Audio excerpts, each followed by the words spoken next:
Welcome, let's talk about serial killers. My name is Merryweather and I'm the founder of Crime Viral Online. Today I'll be doing what I do best, which is talking about serial killers. When I'm not hosting this channel, I like to spend my time researching serial killers and then meticulously deleting my browser history. So in this episode, we are going to look into why serial killers take trophies.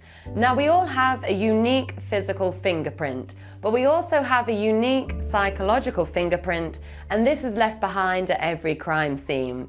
The type of person the serial killer is will determine their particular victim, the particular time, place, manner, and purpose belonging to that crime. It is these choices that unwittingly reveal everything we need to know about the serial killer. What their desires are, what their capabilities are, what their skill level is, what their education is, and what their physical ability is. Criminal investigators are therefore able to look at a crime scene and determine if a murder has been committed by either an organised or disorganized serial killer. A disorganized crime scene will reveal the spontaneity of that crime. Often the victim will have horrendous wounds consistent with a frenzied attack. An organized serial killer, on the other hand, will plan the attack in advance and would have very likely stalked their victim beforehand. Also, an organized serial killer will typically take personal belongings from the victims. These are what we call trophies. There are two reasons for this. The serial killer will take wallets or photographs belonging to the victim because it becomes more difficult for investigators to determine who the victim is. And another sinister reason is that these twisted trophies serve as a post-crime purpose. The serial killer can recall the murder vividly in their mind when they look at these items again in the future. Imagine it much like a hunter going out, killing his prey and then mounting the head on a wall to give him that sense of achievement. Also, many serial killers are known to give these items, especially if it is a piece of jewellery, to their wives or girlfriends at home.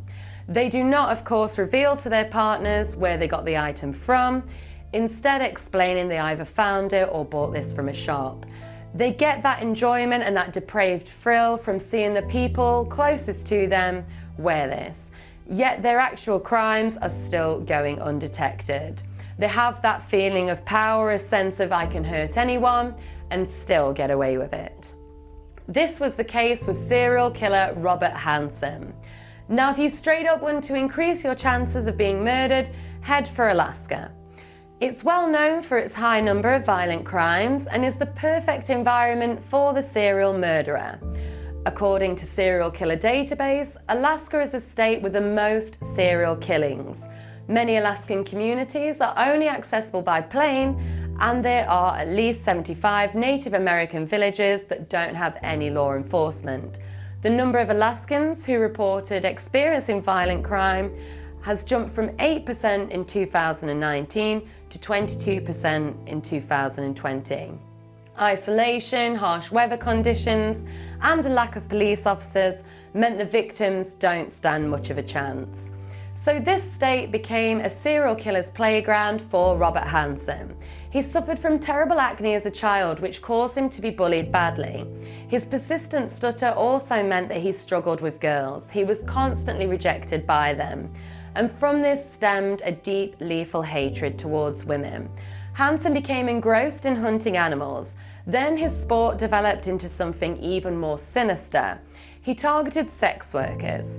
He used his private plane to kidnap and fly them to remote areas. After days of torture, he would strip the victims and then set them loose in the wilderness, where he would physically track them down with a hunting rifle before killing them. The total victim count is at least 17 known victims. He buried the bodies in the woods and kept a hand-drawn map of where the graves were located. He also took pieces of jewellery from them as trophies.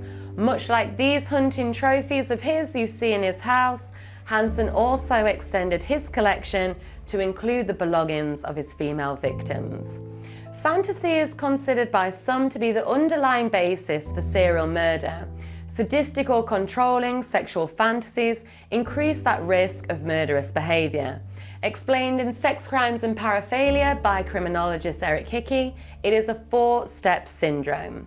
First, you become addicted to the images, then comes an increased appetite in those images, followed by desensitization to the violence, and then finally, step 4, acting out the images. Serial killer Jerome Brudos was known as the shoe fetish slayer. He thoroughly enjoyed the thrill of killing and kept many of the victims' shoes as trophies. He claimed the lives of 4 women. Since the age of 5 years old, he had a fetish for women's shoes. Now, psychologically, what happened to Brudos is, as a small child, he had found on a trash pile near his house a pair of discarded heels. They were nothing like the flat, sensible, seemingly boring brown shoes his mother wore at home. He was berated harshly for bringing these back home, so therefore it became a forbidden object to him, finding any other woman's shoe. In adulthood, he became a husband and a father of 2 children. Then one night, a 19-year-old woman came to his door. She had an appointment selling encyclopedias in the local area, but had tragically gone to the wrong house. Brudos directed her to the basement and strangled her to death.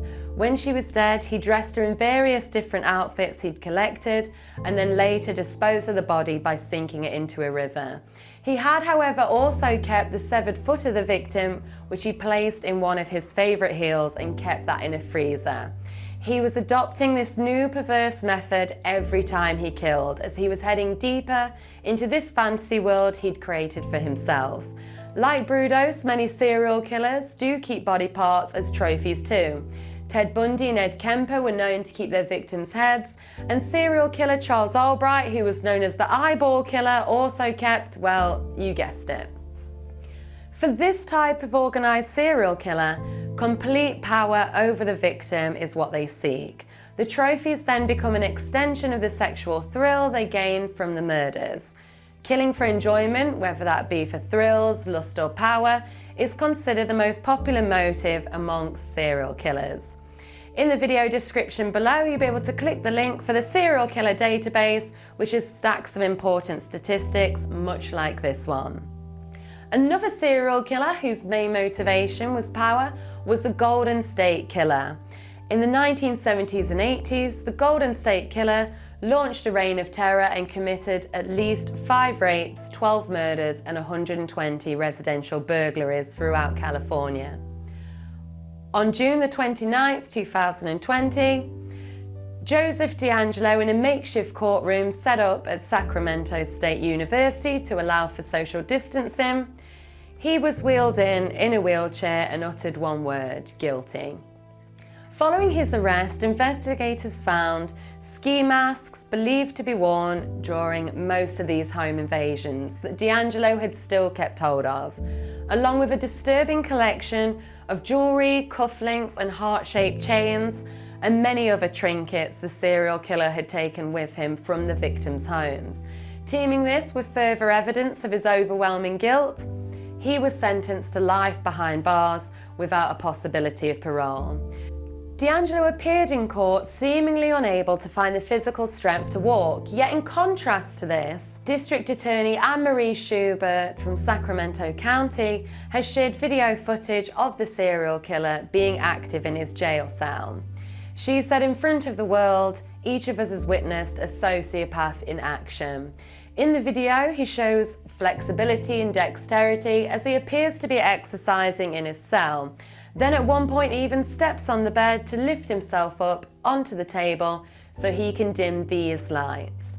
The chilling footage is most disturbing considering during his crimes, he dimmed the lights of television sets in the victims' homes and tortured them in the darkness. It appears even in his prison cell and decades after his reign of terror that DeAngelo is still reliving the fantasy of his sinister crimes. DeAngelo was finally caught when his third cousin had uploaded their genetic profile to one of the DNA testing websites. You can do this easily from home, and investigators, what they're able to do is to find on the database from 1.3 million people, team that with some crime scene DNA data, they can get the suspect list down to less than 20 people. So, despite 40 years of investigation into his crimes, D'Angelo was finally caught when his third cousin spat into a tube and sent it off to one of these websites. These tests you can do at home yourself, so you've got an uncle you don't like or a cousin you're not too fond of, it is always worth doing in the future. You might be able to even catch them out on something. Well, thank you for joining us today for this video. Do feel free in the comments to let us know if you've got any future suggestions for us, and don't forget to like, subscribe and share this video.